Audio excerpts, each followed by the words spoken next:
el inversor privado no quiere financiar tu tecnología, sino que le hagas rico con un negocio basado en tu maravillosa tecnología. Eso sí, el inversor sabe que para que él se haga rico tienes tú también que hacerte rico. Pero pensad en ese orden. Este es el mayor error estratégico. No le vendáis una maravillosa tecnología, vendedle la máquina de hacer dinero. No invierten en ideas los inversores privados. Lo que invierten los inversores privados es en máquinas de generar dinero. Quedémonos con esta idea clave, porque hay mucha gente del mundo de la ciencia que piensa que los inversores están para convertir su tecnología en realidad. En parte sí, pero lo que ellos esperan es que generemos una máquina de hacer dinero. Está dentro. Muy bien, maravilloso. Pues nada, buenas tardes a todos. Gracias a la organización por tenerme aquí. Y nada, mi nombre es Miguel Ángel y vamos a hablar de financiación e inversión de proyectos de transferencia. Bueno, pues una breve presentación mía. Ya me han presentado, soy coach de negocios y trabajo en 3 especialidades y una de ellas precisamente es la de conseguir capital. Las otras son ventas y estrategia empresarial. Pues tengo 54 años y llevo ya más de 20 años trabajando en esto, tanto cuando estaba en organizaciones como ahora que estoy con mi propio negocio. Y bueno, pues aquí viene algo de mi currículum. Trabajo sobre todo lo que es a nivel internacional. También soy evaluador de ayudas públicas, por ejemplo, en la Unión Europea y en el Instituto Europeo de Tecnología. Y como bien ha dicho Gemma, la presentadora, pues he invertido en 7 startups. Aparte que tengo formación teórica y bueno, pues también entreno a mentores de negocios en temas de financiación de capital riesgo. Entonces estoy aquí para compartir mi conocimiento y bueno, pues aparte de lo que comento, pues también hay un también hay un canal de YouTube en caso de que la gente quiera profundizar en alguna serie de los detalles que voy a ir comentando hoy. Pero bueno, yo soy lo menos interesante. Lo más interesante es el contenido que tenemos a continuación. Entonces, aquí tenemos un índice para que nos hagamos una idea de qué es lo que vamos a cubrir. Primer punto, voy a decir los objetivos de la sesión. Luego hablaré de los fundamentos de las financiaciones para transferencia, para empresas de tecnología, para empresas basadas en ciencia, tanto públicas como privadas. Luego hablaré brevemente de los tipos de financiación y actores clave. Tampoco voy a entrar en profundidad porque es algo que seguramente haya sido ya comentado por anteriores ponentes. Después me voy a centrar bastante en profundidad en los materiales para que cualquiera de vosotros pueda preparar una propuesta atractiva para inversores. Y luego hablaremos un poco de lo que es la experiencia en el mundo real. Vamos a hablar de lo que es mantener una relación con inversores y errores frecuentes a la hora de levantar financiación, sobre todo cuando estamos hablando de financiación privada, porque la financiación pública consiste evidentemente, en rellenar formularios en su mayor parte. Pero bueno, aún así detallitos que iré comentando y luego también hablaré un poquito de mi experiencia personal ayudando a alguna serie de empresas con algunos errores frecuentes y algunos aciertos que también por supuesto hay muchos. Muy bien, estos son los objetivos de la sesión. Entonces, quiero que diferenciemos financiación pública y privada y entender qué busca cada uno. Lo segundo, vamos a hacer una panorámica sobre principales programas que hay aquí en España y fondos y mecanismos disponibles. Luego también quiero trabajar el tema de los materiales, por ejemplo, cómo preparar un pitch, entre otras cosas, pero también vamos a tocar otros materiales críticos a la hora de trabajar con inversores. También quiero comprender, como he comentado antes, la relación con inversores, especialmente porque va a suponer una negociación y quiero que negociéis con criterio. Y de nuevo los errores frecuentes y también pues las posibilidades de hacer las cosas bien. Avancemos. Primer punto, fundamentos de financiación pública y privada. Avancemos. Uy, a ver, ahora. Se había quedado atascado. Bien, ¿por qué es importante la financiación en proyectos científicos y tecnológicos? Bueno, pues por 4 razones fundamentales. La primera es porque estamos hablando de que estos productos y servicios tienen unos largos ciclos de desarrollo sometidos a muchísimo riesgo. Los ciclos pueden, en casos extremos, pueden llevar de 5 a 10 años de desarrollo de producto, por ejemplo, en deep tech, en salud o en biotecnología. Y luego también es que tiene que haber un trabajo de regulación que es también costoso. Costoso a nivel de tiempo y costoso a nivel económico, porque sin esa validación técnica no podemos seguir avanzando. Entonces, se produce muy habitualmente el denominado Valle de la Muerte. El Valle de la Muerte es una expresión que se utiliza en capital riesgo para indicar aquellos momentos en que se invierte en un negocio, pero no entra dinero porque no se vende. Entonces, ¿qué pasa? Pues que estamos entrando en un momento en el que, como dice la expresión, podemos morir porque si nos quedamos sin capital, que es una de las razones fundamentales por las que mueren este tipo de proyectos y empresas, pues quebraríamos. Así que, primer punto, ciclos largos y alto riesgo. Segundo, como son cosas muy novedosas, necesitan alta intensidad de capital. Por ejemplo, para protección intelectual, para ensayos clínicos, para crear prototipos, para poder pagar por equipamientos, por ejemplo, laboratorios o determinadas maquinarias. También los equipos son altamente cualificados y hay que remunerarlos, especialmente cuando estamos tratando con gente que viene de fuera de España. Y como he comentado antes, entramos en un valle de la muerte. ¿Qué significa? Que consumimos capital. Eso se utiliza mucho una expresión burn rate en inglés, que significa consumo de capital alto antes de ingresos relevantes, que es la razón por la que vamos al valle de la muerte. Cuarto punto de importancia, hay que tener una ventaja competitiva sostenible, porque si no la tenemos, significa que somos como otro cualquiera y no podemos triunfar dentro de un mercado. Entonces, la financiación es crítica precisamente para acelerar el desarrollo de dicha ventaja competitiva, protegerla, por ejemplo, por medio de patentes y cuando lancemos a comercializar, pues ir por delante de competidores y tener una base de clientes antes de que ellos actúen. Cuarto punto importante, la escalabilidad. La escalabilidad es un punto crítico porque significa que hay inputs aritméticos o tenemos outputs geométricos. Entonces, si queremos tener un crecimiento geométrico, un crecimiento exponencial, necesitamos muchísimo capital porque tenemos que acelerar todos los puntos anteriores, tanto el ciclo de desarrollo, la eliminación del riesgo y el mantenimiento de una ventaja competitiva disponible, desde el punto de vista tanto de la protección intelectual como de tener una base de clientes. Entonces, hay muchas veces que digo que esto es como meterle esteroides a alguien que está corriendo, ¿no? Entonces, sabemos que en los deportes no está permitido el doping, pero es que en este deporte, entre comillas, sí que está permitido. Y el doping es el capital. Aquellos negocios con más capital suelen ir mucho más rápidos y crecen mucho más, de manera mucho más escalable. Escalabilidad también es importante para el retorno de la inversión, el retorno de los inversores. Pero es un detalle que luego comentaré. Así que quedémonos con esta frase que hay abajo. En la mayoría de mis diapositivas os voy a poner una frase para que os quedéis con la idea principal, que es la financiación no es para sobrevivir, sino que es para escalar antes de que el mercado te deje atrás. Os había prometido diferencias entre la financiación pública y privada, y aquí las tenéis en mucho detalle. Pero quedaos con la frase final. La financiación pública busca impacto y la privada busca multiplicar capital. Por ejemplo, vamos a verlo como lo tengo en el cuadro. ¿Impacto de qué tipo busca la financiación pública? Pues impacto económico y social. Económico es que crees trabajo y que al tener mucha actividad económica paguen impuestos y esos impuestos reviertan en la sociedad. En cambio, la financiación privada busca la rentabilidad financiera para aquellos inversores privados que han invertido.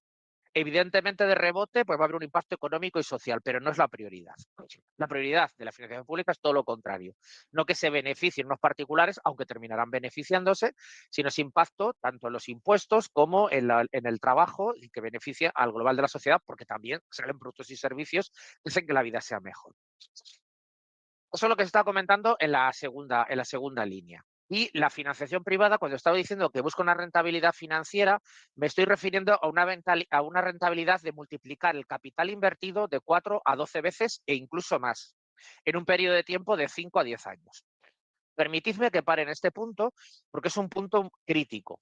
Muchas veces la gente pide capital privado pensando que es simplemente para convertir sus proyectos en realidad, lo cual es cierto.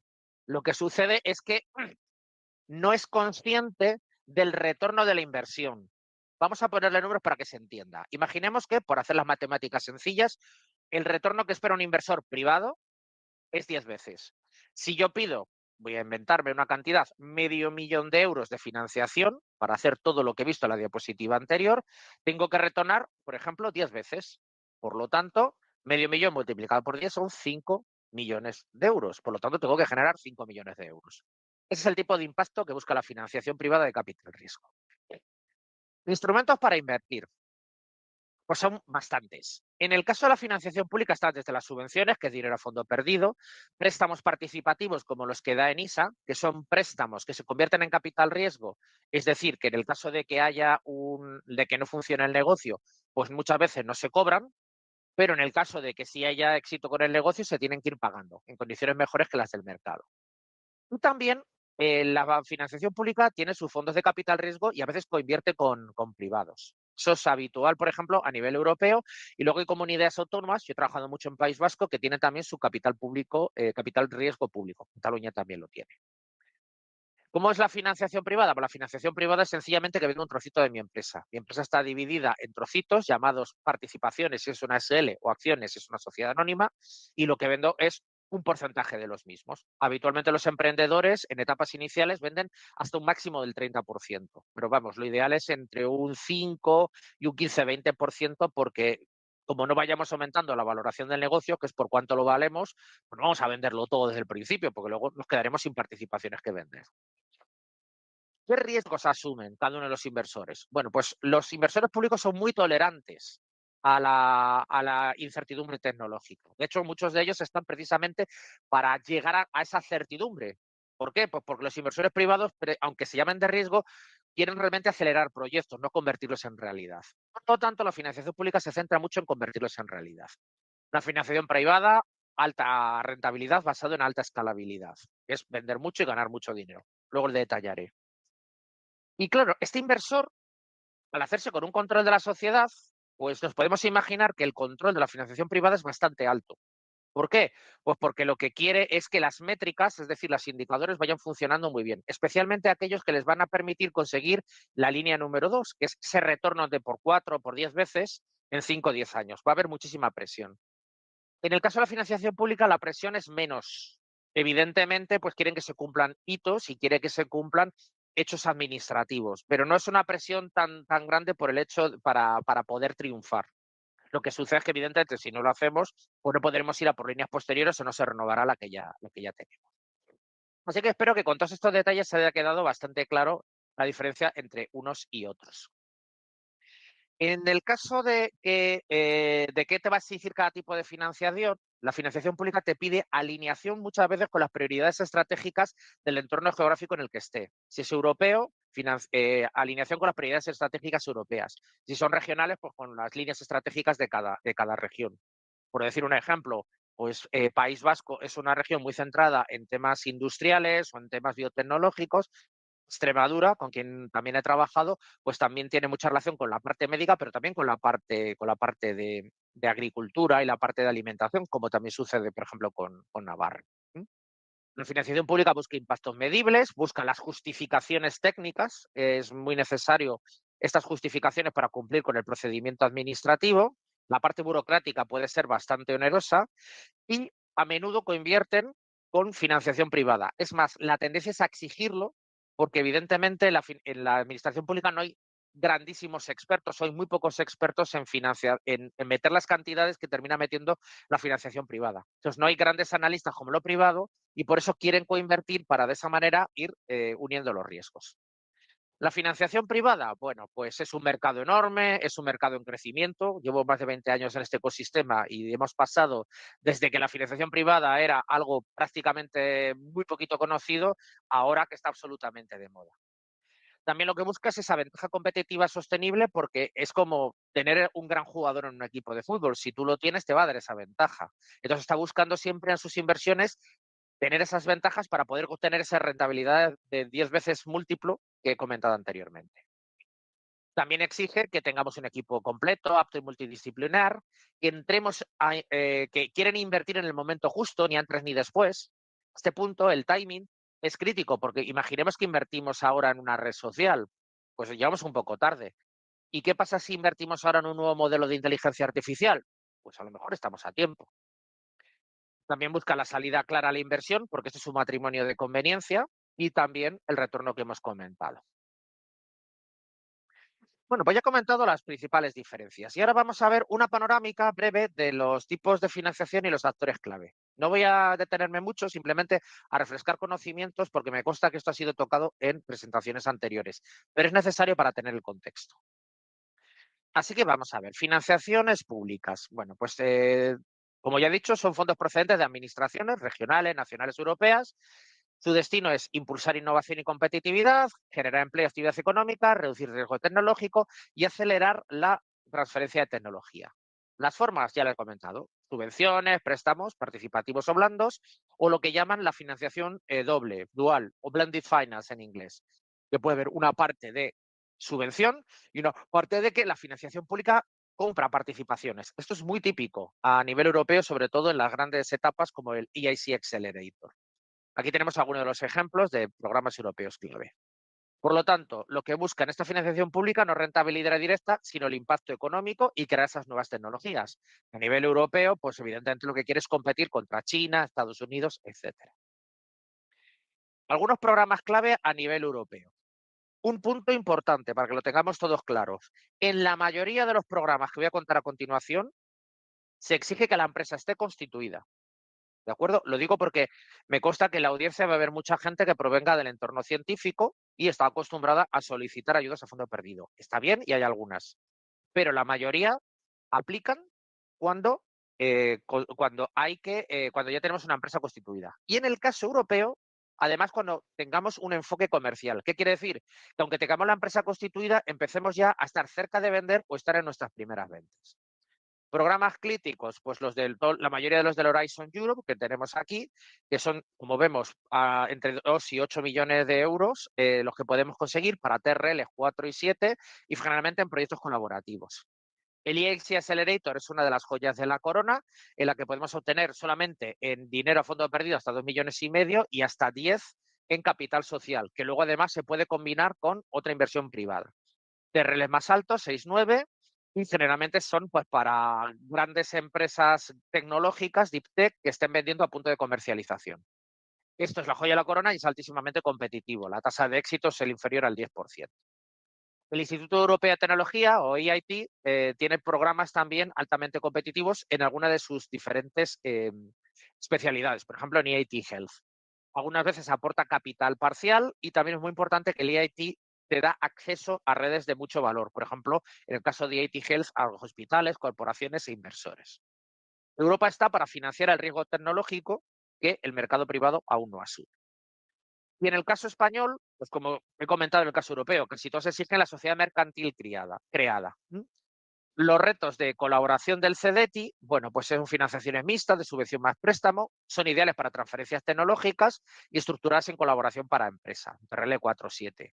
El Neotec del CEDETI es una de las joyas de la corona a nivel español, son 325.000 euros, a fondo perdido, subvención para spin-offs entre TRLs 3 y 6, 85% subvencionables si hay doctores y requiere que la empresa sea nueva, máximo 3 años y un plan tecnológico claro. Los ENISA son una de las financiaciones más habituales, que son los préstamos participativos sin aval de hasta 1,5 millones de euros, aunque habitualmente lo que se solicitan son entre 25.000 y 300.000 euros. Generalmente esperan que inviertan inversores privados y requieren la empresa constituida, un modelo de negocio validado y un plan financiero sólido. Y luego hay ayudas adicionales como el del Instituto de Cooperación del ICEX, de Cooperación Exterior, y que buscan, eso es para empresas que ya buscan internacionalizarse, cubriendo gastos, como por ejemplo los de consultoría. Así que, ¿cuál es la idea de tener estas ayudas públicas? Pues reducir riesgos tecnológicos y empezar a impulsar la comercialización para que luego todo escale con capital privado. Aquí muy rápidamente, pues por ejemplo, como estamos en Madrid, pues hay programas también en cada comunidad autónoma. En Madrid pues hay subvenciones para crear empresas innovadoras, cheques de innovación, apoyos de la Cámara de Comercio, etcétera, etcétera. Aparte tenemos el Instituto de Crédito Oficial, que da financiación bancaria. Este punto es deuda. ¿Qué quiere decir? No es un dinero a fondo perdido, sino que va a nuestro balance, con lo cual la empresa evidentemente tiene que estar constituida y lo tenemos que devolver sí o sí. Y estos se enfocan en TRLs menores de 5. Ventajas de la financiación pública frente a la privada, pues que reduce la dilución. Como no nos compra participación social, pues no perdemos propiedad de la empresa. Y ya lo he dicho varias veces, reduce riesgos tecnológicos. Lo malo, burocracia elevada, lleva su tiempo hacerlo, hay una alta competencia y la evaluación es exigente cuando queremos solicitarlo. Por lo tanto, es una palanca estratégica para el avance de nuestro negocio y no es precisamente una estrategia ni de supervivencia ni de existencia si no tenemos un modelo de negocio. Por lo tanto, solo nos tenemos que meter en esto cuando tengamos realmente claros que queremos lanzar el negocio, no convertir nuestra ciencia en una tecnología o en un producto o servicio. Sobre la financiación privada, pues también rapidito. Tipos de inversores privados que nos podemos encontrar. Las 3 Fs, los Business Angels, el Venture Capital, el VC corporativo, los Family Offices y el crowdfunding. Algunos son menos profesionales, otros son más profesionales y cada vez que cuando son más profesionales, pues más te exigen y más retorno de la inversión te piden. Es decir, por el dinero que te meten, más rentabilidad te van pidiendo. ¿Mm? Por cierto, aquí los pongo del 1 al 6, pero no necesariamente tienen que ir por ese orden secuencial. Los fundadores, la familia y los amigos es la primera financiación y es relativamente poco dinero, hasta máximo 200.000 euros. Recomiendo, más que entregar participaciones, convertirlo en un préstamo convertible. Un préstamo convertible es un préstamo que hay que devolver los intereses, evidentemente no multiplicarlos, pero a cambio no damos participaciones de la sociedad. Eso sí, el inversor tiene derecho a convertirlo en participaciones en el futuro si se llega a un hito, por ejemplo, que la empresa valga X dinero. Esto nos ayuda a evitar diluirnos muy barato. Diluir es una palabra que significa perder el control de la propiedad de nuestra empresa, de nuestras participaciones. Y la mayoría lo que quieren es apoyar al equipo y validar estadios iniciales de ciencia y tecnología. Por lo cual es probable que tengamos que, si estamos al principio, pues acercarnos a amigos y familiares, aparte de poner nuestro propio dinero. Y a continuación dirigirnos a ángeles inversionistas o business angels en inglés, que es prácticamente como un equivalente de lo anterior, solo que son inversores más profesionales, algunos de ellos unidos en clubes o sindicados, que lo que hacen es invertir su dinero propio, es decir, el dinero de su propio bolsillo. ¿Qué aportan aparte del capital? Pues contactos y experiencia. Y a cambio lo que buscan es esa rentabilidad altísima de 1 por 20 o 1 por más. Por 20 significa que si pido medio millón a ángeles inversionistas, pues tengo que devolver 1 millón entre unas cosas y otras. Temas sobre los business angels, pues la mayoría de ellos son privados, por lo tanto no sabemos quiénes son. Hay un 10-20% del mercado que sí es público. La manera de llegar a los privados es hacernos amigos o que nos invierta la gente que manifiestamente se declara como business angel, como he hecho yo mismo, porque he invertido 7 proyectos, y por medio de la gente visible, pues llegar a gente invisible. Eso sí, son muy selectivos porque hay muchísima oferta de proyectos en los que invertir. Si queréis buscar un business angel realmente bueno, que sea un ex empresario o un ex experto del sector. Por ejemplo, si estamos hablando de emprendimiento en salud, pues un antiguo dueño, un antiguo científico que creó su empresa, que le fue muy bien, que terminó vendiendo, la que se hizo rico y se ha convertido en inversor. Ese sería el business angel ideal para, por ejemplo, un emprendedor que esté aquí en la sala que quiera tener un proyecto de ciencia. Bueno, luego están los fondos de capital riesgo que invierten a mayores horizontes, evidentemente la rentabilidad que piden más alta y exigen pues, que tengamos un mercado enorme para crecer, un exit claro y hay un montón en España. Aquí simplemente una lista de varios nombres. Luego está la inversión de capital riesgo corporativo, que es lo mismo que la anterior, solo que en vez de ser un fondo que gestiona el dinero de terceros, a diferencia de los business angels, que es el dinero propio, estos manejan el dinero de una corporación como Roche o Novartis. Entonces, son unos inversores muy buenos porque nos permite, dentro de un entorno industrial, acceder a mercado, validar en contexto industrial y lo que nos daría un TRL 6-7 nuestra ciencia y nuestra tecnología y claro, como son grandes corporaciones, tienen una magnífica capacidad de distribución. Eso sí, hay los riesgos. Los riesgos es que dependemos de los intereses estratégicos de la corporación y que en caso de salida nos puedan poner problemitas. Es decir, que, oye, quiero dejar de invertir. Ah, ya, pero es que estás convertido en un activo estratégico para mi negocio. No quiero salirme. Y no podemos pues vender nuestra parte porque, entre comillas, nos hemos convertido en empleados de la corporación. Pero bueno, eso con un buen abogado lo podemos solventar. Los family offices son como un fondo de inversión, pero en vez de gestionar el dinero de terceros, gestionan el dinero de familias. Por ejemplo, muy conocido el fondo de la Fundación Entre Canales, que son los dueños de Acciona. Y se comportan como un fondo de capital riesgo. Así que es otra opción realmente razonable. Aquí no voy a entrar en detalles porque me interesan más temas que tengo a continuación. ¿Qué espera un inversor privado? Pues esas rentabilidades que he dicho, del 4-12%, que es una TIR del 25-35, del 25 al 35% anual. Salida. La salida quiere decir cuando el inversor se va de la empresa, se va de nuestra empresa y consigue su rentabilidad. Como estamos hablando de proyectos científicos, menos de 5 años es muy complicado y seguramente se irá al cabo de 10 años o incluso más. Y lo que espera es que vayas consiguiendo una serie de hitos, que es lo que está financiando. Terminar la validación técnica, empezar la atracción comercial, o sea, vender y crecer las ventas y, por supuesto, que tu tecnología esté protegida. Quedémonos en este detalle. ¿Por qué? Porque es muy importante. No invierten en ideas los inversores privados. Eso quizás como mucho los business angels o la familia. Y para eso está en parte la financiación pública. Lo que invierten los inversores privados es en máquinas de generar dinero. Quedémonos con esta idea clave, porque hay mucha gente del mundo de la ciencia que piensa que los inversores están para convertir su tecnología en realidad. En parte sí, pero lo que ellos esperan es que generemos una máquina de hacer dinero.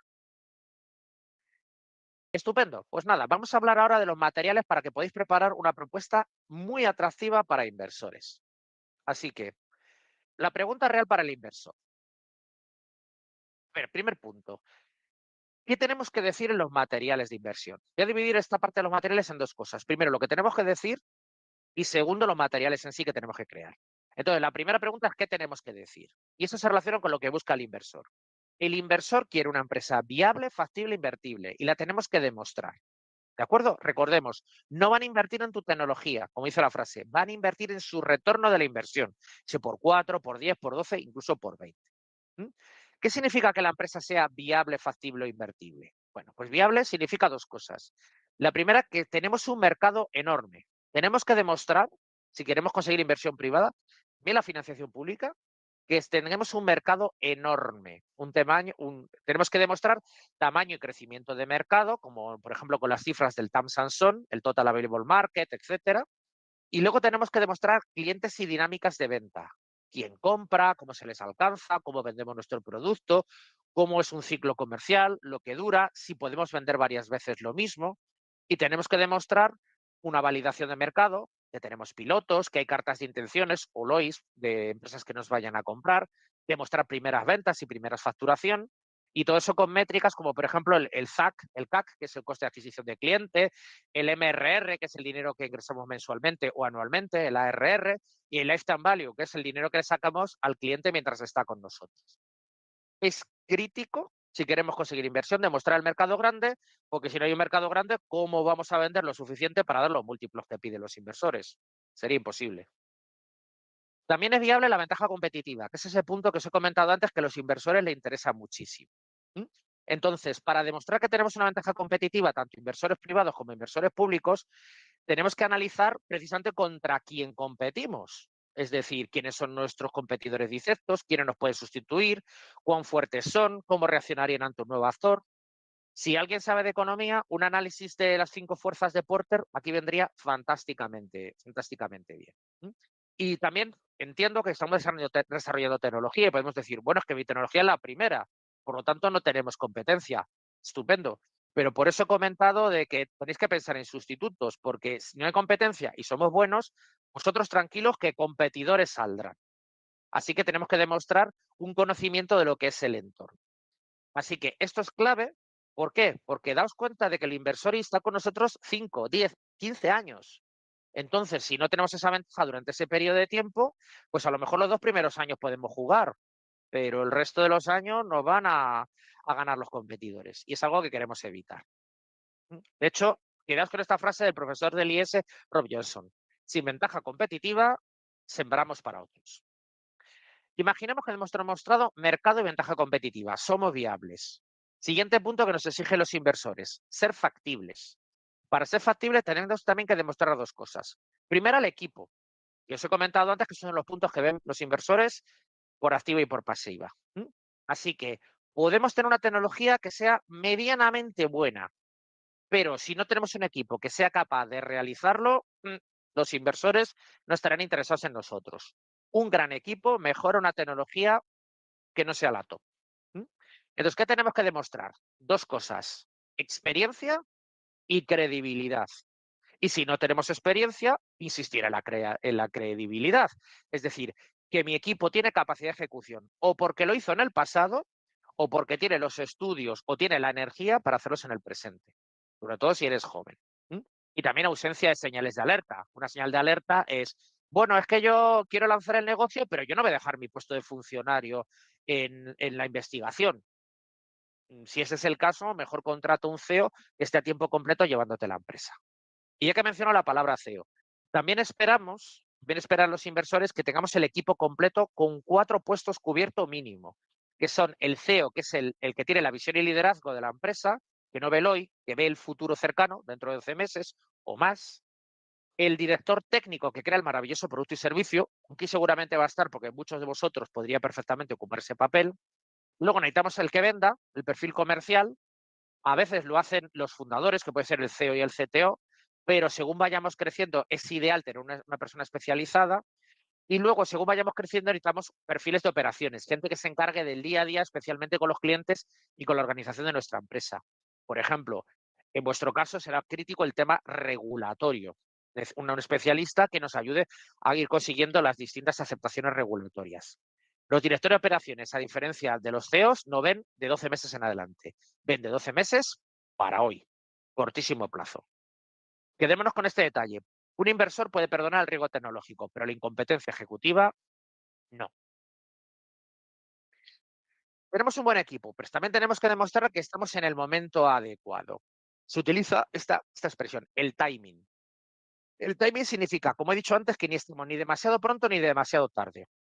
No lanzamos una nueva red social en 2026 porque lo tendremos muy mal y tampoco estamos lanzando una tecnología tan novedosa que seríamos los primeros y no hay ni mercado donde venderla. Yo qué sé, computación cuántica.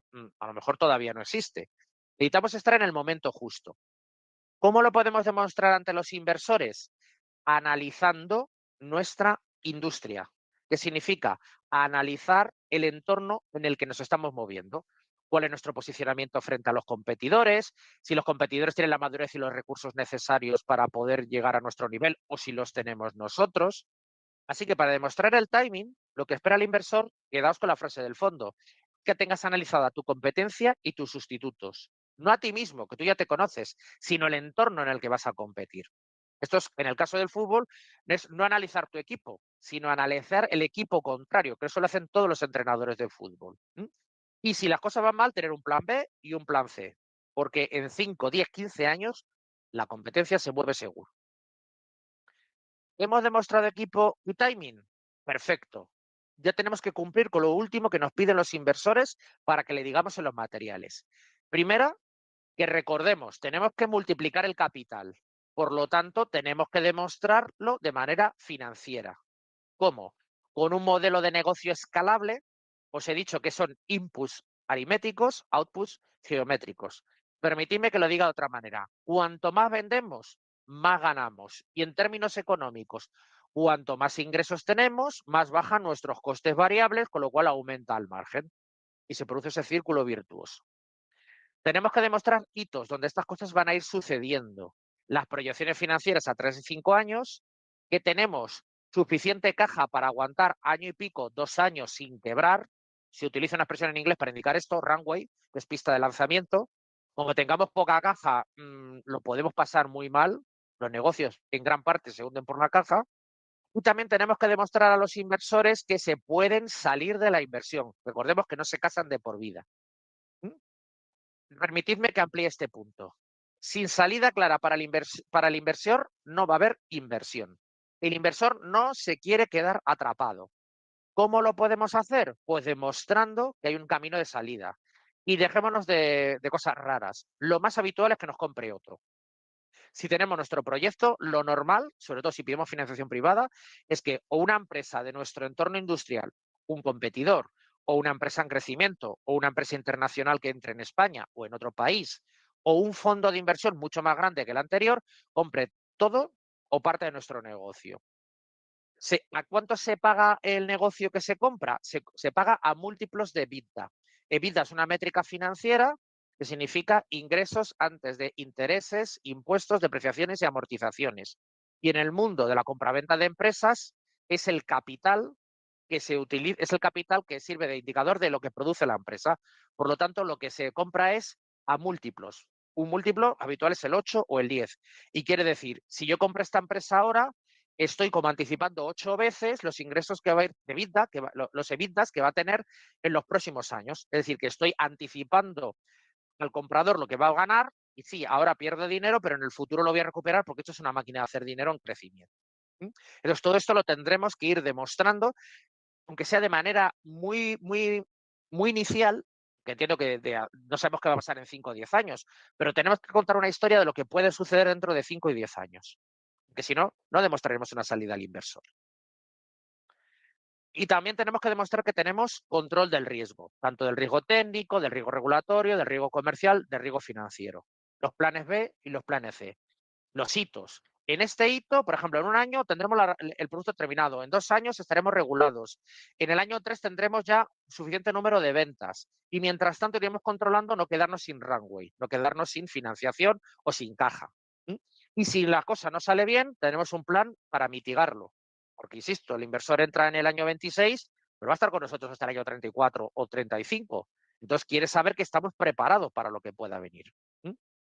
Ya sé que estamos en un entorno científico-técnico, pero significa que tenemos que ponernos las pilas en lo que consiste en jugar al juego de crear una organización llamada empresa o traer a nuestro equipo gente que pueda llevarlo, como un CEO profesional. Y esto os puedo decir sobre lo que hay que decir. Ahora, ¿qué materiales necesitamos crear para atraer un inversor? Pues permitidme que os diga un truco que me he inventado yo mismo y que se llama la cascada de información. Lo que no tenemos que hacer es abrumar al inversor desde el principio. No enviarle toneladas de documentación, porque un inversor privado o incluso un inversor público puede recibir 100 propuestas de financiación. Y en el caso de la inversión privada, la pública es diferente porque tiene sus cuotas, ¿no? Entonces de 100 propuestas a lo mejor hay 30 o 40 subvenciones. Pero en el caso de la financiación privada, entre uno, dos, tres proyectos son los que terminan financiándose de 100 que reciben. Por lo tanto, al principio lo que queremos es la atención. Si enviamos mucha documentación, probablemente no la tengamos. Así que lo que sugiero es que por orden compartáis esta información. Primero, un elevator pitch, que es un discurso verbal. Esto es si nos encontramos en persona al inversor. Si no, o si nos lo encontramos en persona y nos pide más información, yo le enviaría un correo con un anticipo. Permitidme usar la palabra teaser. Teaser en inglés significa pues como un tráiler de una película, ¿no? O un one pager, que es un resumen ejecutivo en una única página en PDF. Luego, a continuación, le enviaría un pitch deck, que es una presentación de 10 diapositivas. Y luego, si me pide más información, le daría acceso a una carpeta en Internet, por ejemplo, en un Dropbox, donde está el Data Room. Ahí sí que está toda la documentación en profundidad. Por eso lo llamo cascada de información, porque pasito a pasito, según nos van dando permiso, les vamos dando la información que necesitan. Eso sí, nosotros, si queremos conseguir esta financiación privada, insisto, la pública significa que tenemos que rellenar formularios, con lo cual hay que bajárselos y entenderlos. Pero en el caso de la privada, pues poco a poco ir avanzando etapas hasta que diga el inversor, oye, pues quiero saber mucho más. Perfecto, le doy acceso al Data Room.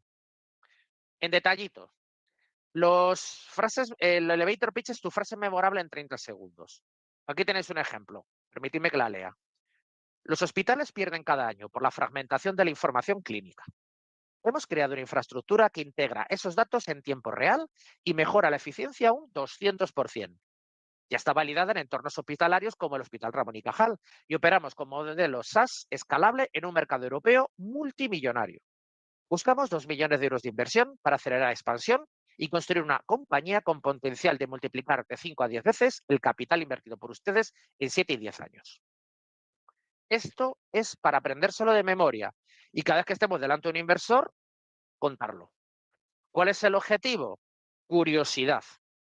¡Ay, qué interesante, Miguel Ángel! Cuéntame más. Perfecto. Deme su correo, este es mi correo. Le voy a enviar un resumen ejecutivo. Dígame si necesita más a partir de ahí y si necesita más ya le enviaré más información. Perfecto. El email con el teaser, que es el pitch deck condensado dentro de un cuerpo de correo o en una página. ¿Qué es el pitch deck? La famosa presentación de 10 diapositivas cuyo objetivo es, aparte de seguir picando la curiosidad, dar la suficiente información como para conseguir una reunión. Los pitch decks son aproximadamente de 10, 12 diapositivas y la estructura que recomiendo es una pequeña diapositiva para conectar, por ejemplo, título, nombre, etcétera, y correo electrónico, hablar sobre el problema que vamos a solucionar a los clientes, describir nuestra solución, que puede ser nuestra tecnología, producto o servicio, hablar del mercado, recordemos, tiene que ser grande y en crecimiento, como lo dije antes, el modelo de ingresos, recordemos que se tiene que ser escalable y tenemos que estar en el timing adecuado, nuestro equipo, nuestra ventaja competitiva, el tema financiero, la propuesta de inversión que tiene que tener la salida y la última diapositiva, el cierre potente, que significa pido este dinero, reunámonos, etcétera.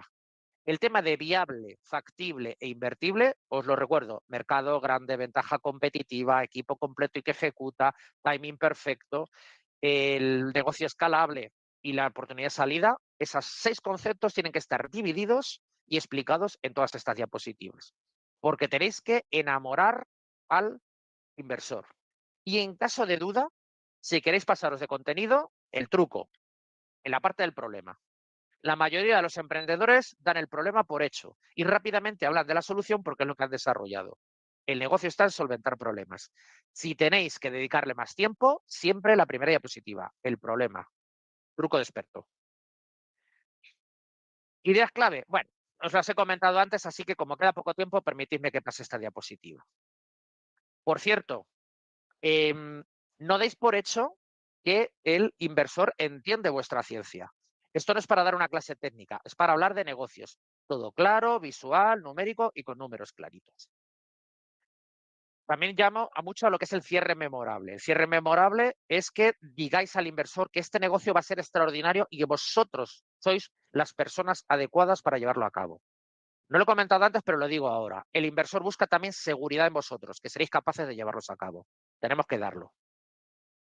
Y luego el Data Room lo voy a resumir de una manera muy sencillita. Es una carpeta en Internet en la que tenéis el PowerPoint, el Word, el Excel y el PDF. Con las extensiones os vais a acordar. El Pitch Deck que acabamos de ver es el PowerPoint.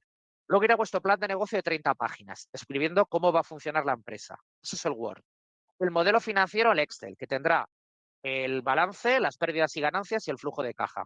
Y los anexos son los PDFs donde hablaréis de la investigación de mercado, la protección de vuestro IP, vuestras validaciones técnicas, los currículos del equipo, documentos regulatorios, las cartas de intención de que os van a comprar y cositas así.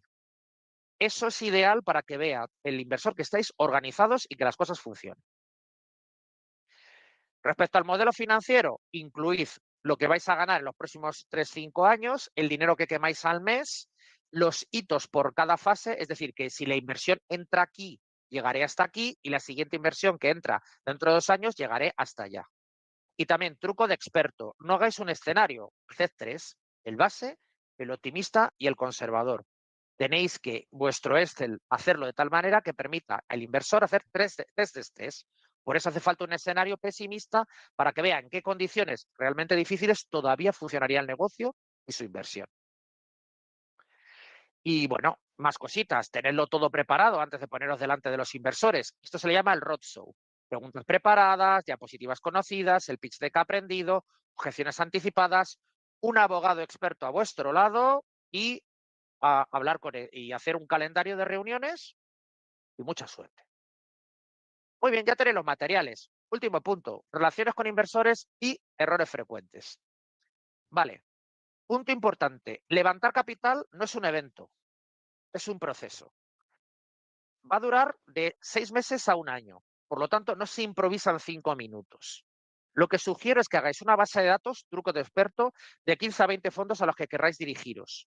Pero para poder llegar a ellos, antes haced una lista de más fondos. Procurad reuniros con algunos de los que os interese. De ellos os empezará a dar juego aproximadamente entre 10, 20. De ellos, probablemente 5 o 7 os harán una investigación en profundidad, llamada due diligence. Para eso os pedirán acceso al data room. De ellos, 2 y 4 os dirá, venga, vamos a iniciar unas negociaciones. En esas negociaciones trabajaréis un documento de preinversión denominado term sheet u hoja de términos. Con suerte, cerraréis con uno de ellos o incluso con 2 que podrán coinvertir. Esto es como una campaña comercial. Tened una lista, un flujo o pipeline, porque como solo vayáis a uno, estadísticamente tenéis muchas posibilidades de no conseguirlo. No voy a entrar en detalle, pero tenéis también que saber cómo negociar la hoja de condiciones en las que vais a cerrar la inversión. Vuestra valoración de la empresa antes y después de invertir, cuánto porcentaje de capital social vais a dar y luego detalles como cómo vais a iros diluyendo, los asientos que vais a dar en el Consejo de Administración y si luego progresivamente vais a tener que hacer un vesting para que algunos miembros del equipo pues, puedan hacerse con capital social. Vesting es tener la opción de conseguir capital social como premio al trabajo bien hecho. Así que el dinero importa, pero tenéis que tener un buen abogado, que va a ser uno de vuestros mejores amigos, porque tenéis que estudiar las cláusulas.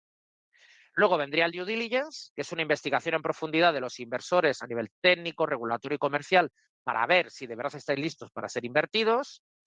Y después de la inversión empieza el trabajo real. Tendréis que multiplicar el dinero del inversor. Por lo tanto, como es un socio estratégico, espera transparencia de vosotros, que le mantengáis actualizado con un reporting trimestral y que ejecutéis de manera disciplinada. Recordad, tiene que salir una máquina de hacer dinero. Y todo esto para llegar al exit, la salida, que ya os he dicho que probablemente sea que os compre la empresa. Vamos a ir terminando con temas de errores, que ya estamos en el tiempo. Errores estratégicos frecuentes. El más importante, que os quede claro, porque la mayoría sois de ciencia y tecnología. El inversor privado no quiere financiar tu tecnología, sino que le hagas rico con un negocio basado en tu maravillosa tecnología. Eso sí, el inversor sabe que para que él se haga rico, tienes tú también que hacerte rico. Pero pensad en ese orden. Este es el mayor error estratégico. No le vendáis una maravillosa tecnología, vendedle la máquina de hacer dinero. Luego, otros errores estratégicos frecuentes, críticos. No prometáis plazos irreales en desarrollos tecnológicos ni en ventas. Las cosas tardan más tiempo de lo que creéis.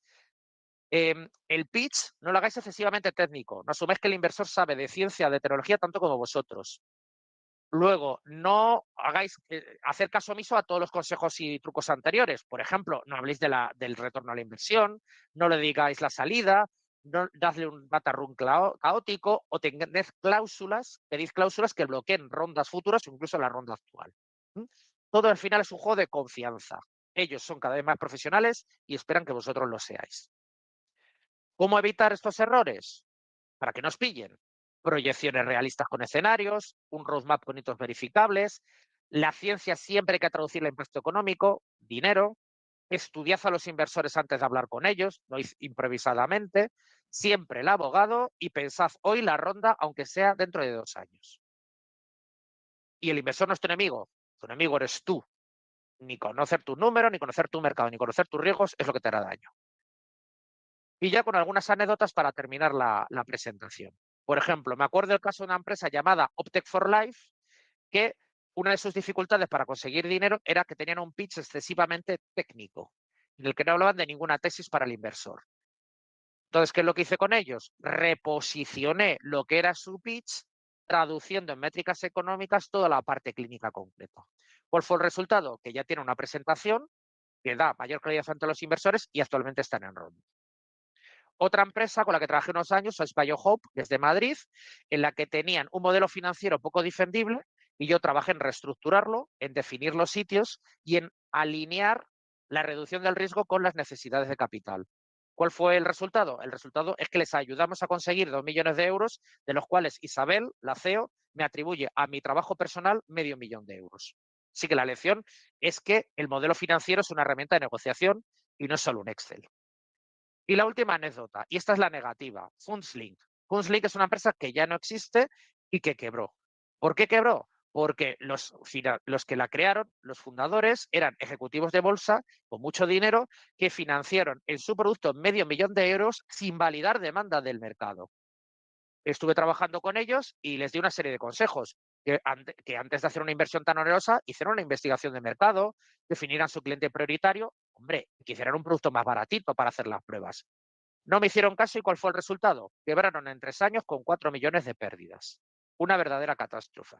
Por lo tanto, aunque tengamos experiencia y aunque tengamos un producto hecho, validemos con los clientes.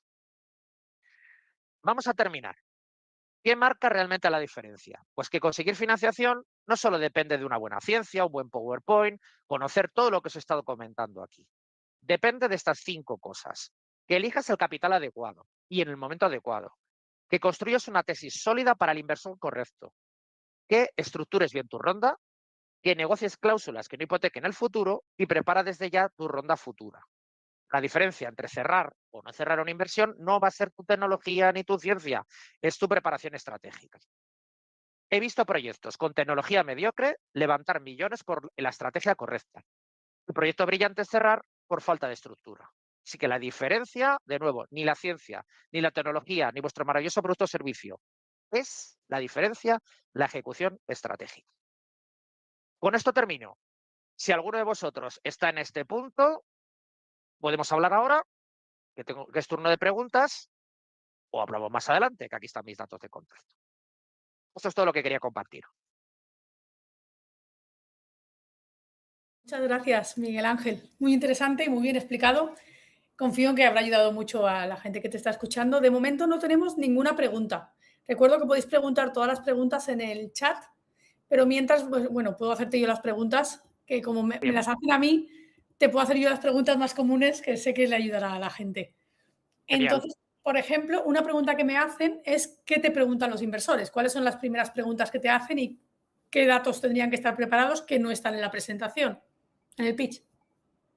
A ver, los inversores, si ponemos un único tema, equipo. O sea, algo que no esté, pues en la presentación, ¿por qué el equipo lo va a conseguir?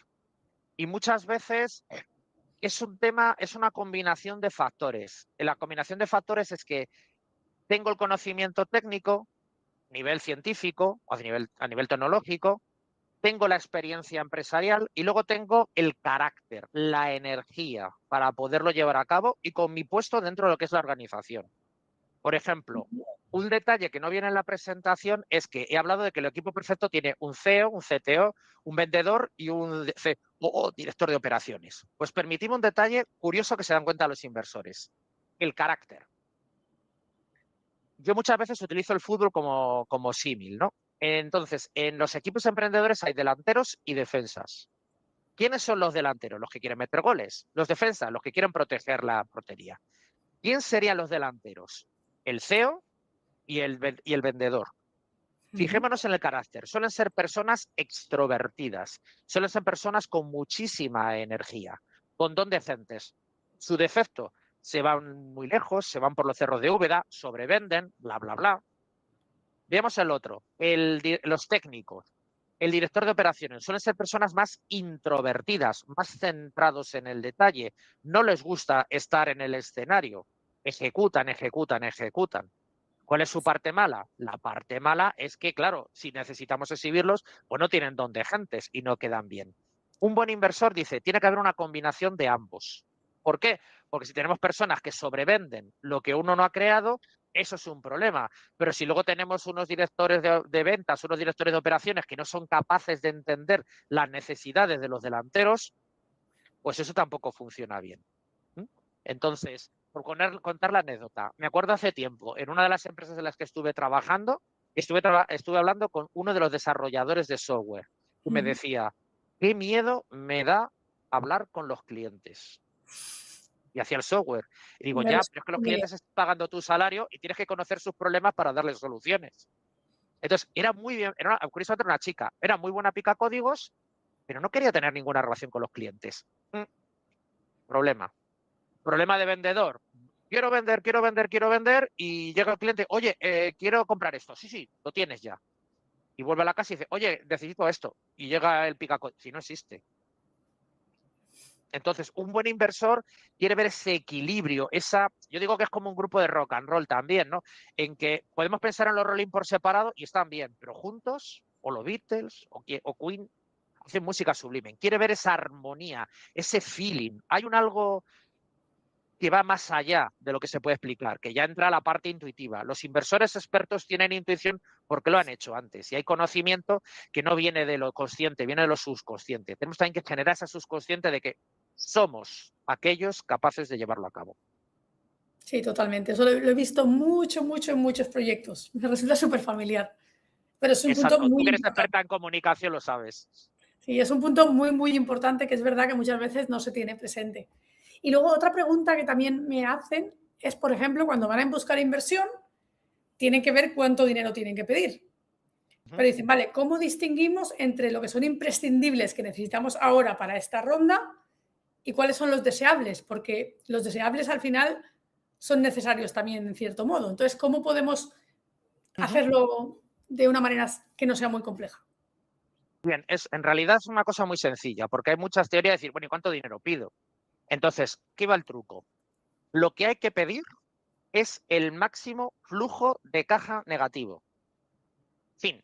Entonces, ¿cómo saber el máximo flujo de caja negativo? Pues cuando yo construyo el plan financiero, pongo la verdad. Pongo, pues por ejemplo, si voy a empezar a vender dentro de 5 años, las ventas entran a partir del año 5. Y lo demás, en el modelo financiero hago como si todo fuera maravillosamente bien, como si el dinero no fuera un problema. Vamos a ver el flujo de caja. Entonces, por ejemplo, si estamos en el año 26, digamos que lo hago hasta el año 30. Digamos que en marzo del año 27 tengo un flujo de caja negativo porque invierto el valle de la muerte, invierto y no entra dinero de ningún tipo. Que sé, ni subvención, ni inversión de capital riesgo, nada. Bueno, pues tengo un descalabre, me lo invento, 1.000.000 de euros. Eso es lo que tengo que pedir. Imaginémonos que es en marzo del 27. He dicho que se tarda aproximadamente de 6 meses a un año en levantar una ronda. Por lo tanto, yo ya en marzo del 26, que es ahora, empezaría a ponerme en marcha, porque si todo sigue mal, voy a estar en ese flujo de caja negativo. Entonces, esa es la manera de anticiparse. En el Excel se pone tanto lo imprescindible como lo accesorio. Y entonces ese flujo de caja negativo es lo que quiero cubrir. ¿Por qué exactamente eso y exactamente en ese punto? Porque si pido menos, seguiría quebrando. Y si pido más, claro que tendré un colchoncito de seguridad. El problema es que el capital riesgo es el capital más caro de todos. Acordémonos, me piden multiplicar el dinero por 10. Entonces, si pido, me lo invento, 100.000 euros más, tengo que devolver 1.000.000 de euros más. Por lo tanto, ahí está el juego de la parte financiera. El truco, siempre el mayor flujo de caja negativo en una proyección financiera a 3, 5 años. Claro, sí, si pides más es muy caro, sale muy caro. Es que es muy caro. Bueno, Esto tiene mucho glamour, pero es carísimo. claro, claro. Mira, ahora parece que tenemos aquí una pregunta. Pone, veo que Bien. para institutos de investigación como nosotros necesitamos sí o sí un CEO que nos ayude a explicar nuestro desarrollo. Bueno, es una afirmación más que una pregunta. Sí, en efecto. Vamos a ver, lo ideal para vosotros es que hicierais los primeros pasos, eso no viene en la presentación, que dierais los primeros pasos en el negocio. De hecho, yo he trabajado personalmente, en esto, ¿no? Y dado los primeros pasos del negocio, cuando llegue el momento en que digas, oye, quiero conseguir financiación o ya tengo que de verdad constituir la sociedad y empezar a hacer que aquello funcione, pues yo tengo una incompatibilidad porque estoy trabajando en la administración pública, sí. Lo ideal es incorporar a alguien que se encargue de ser el director general y que no tenga ese tipo de limitaciones. Así que sí, es una buena práctica imprescindible. Genial. Y nada, no tenemos ninguna pregunta de momento. Se ve que lo has explicado súper bien, Miguel Ángel. Pero Oh, como nos quedan genial. 3 minutitos, me encantaría que tú dijeras algún cierre, algo lo más importante de todo, con lo que se tienen que quedar, si solo se quedarán con una cosa, que es lo más importante cuando tienen que pensar en financiación e inversión. Porque yo sé que es muchas cosas muy ajenas a lo que hacen a diario y que Sí. puede ser demasiado así. Entonces, una cosa, si tuvieras que concretar, ¿cuál sería? Exactamente lo que he comentado varias veces. Sé que yo soy doctor, he pasado por esa transición y sé lo difícil que es, ¿de acuerdo? Cuando estamos creando ciencia, estamos creando conocimiento, pero aquí lo que estamos construyendo es negocio. Por lo tanto, siempre pensad de lo mismo. Nos van a financiar no nuestra maravillosa ciencia, que lo mismo maravillosa, no nuestra maravillosa tecnología, aunque hayamos dedicado años, una beca predoc, postdoc, lo que van a financiar es la creación de una máquina de hacer dinero. Quedémonos en eso. Van a financiarnos nuestra máquina de hacer dinero. Si no, nos metemos esto en nuestra cabeza, lo vamos a pasar mal. Claro. Y bueno, y la financiación pública también, ahí sí que es un poco Igual. distinto, claro, pero es dinero al La final. financiación europea es que te lo va a pedir, por ejemplo. Ujú. Pues nada, genial. Pues muchas gracias, Miguel Ángel. Muchas gracias a todos los que habéis estado aquí con nosotros. Y nada, seguimos avanzando. Un placer y muchas gracias por vuestro interés. Hasta luego. Adiós.